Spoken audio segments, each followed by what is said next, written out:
बहुत समय पहले हस्तिनापुर के राजा संवरण चंद्रवंश में जन्मे एक प्रतापी सम्राट थे।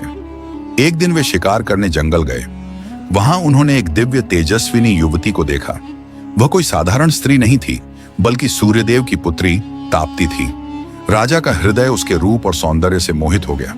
ताप्ती भी राजन से विवाह करने की इच्छुक थी, लेकिन बोली, मेरे पिता सूर्यदेव की अनुमति के बिना यह संभव नहीं। राजा संवरण ने तब कठोर तपस्या आरंभ की।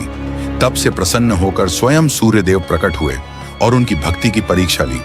अंततः सूर्यदेव ने ताप्ती का विवाह संवरण से करा दिया। विवाह के बाद राजा ताप्ती के साथ वन में रमण करने लगे।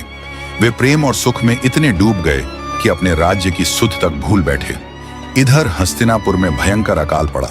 खेत बंजर हो गए, जल स्रोत सूख गए, लोग भूख प्यास से मरने लगे।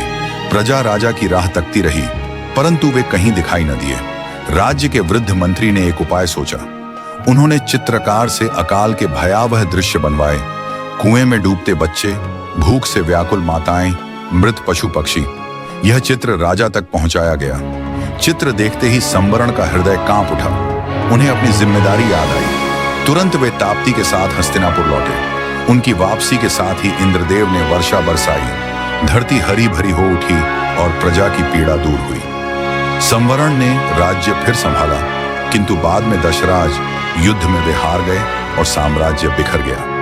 परंतु आगे चलकर उनके पुत्र कुरु का जन्म हुआ, जिसने न केवल बिखरे राज्य को फिर से खड़ा किया, बल्कि ऐसा प्रताप और धर्म स्थापित किया कि उसका नाम इतिहास में अमर हो गया।